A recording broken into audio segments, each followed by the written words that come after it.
Saprati? Jā.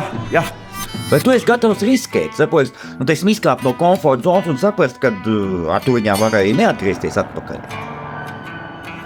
Es saku, jā.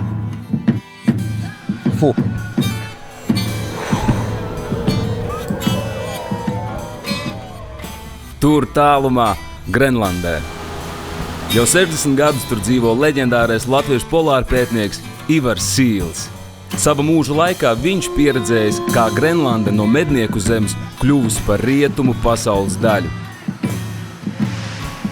Un tagad dakteris Zariņš dosies viņa pēdās, lai atrastu Sīli un saprastu, kas patiesībā notiek Grenlandē. Un tu man vajadzēja mentāli ar sevi nobriest tam, ka es esmu gatavs nāvei zem polāra lāča ķēdes.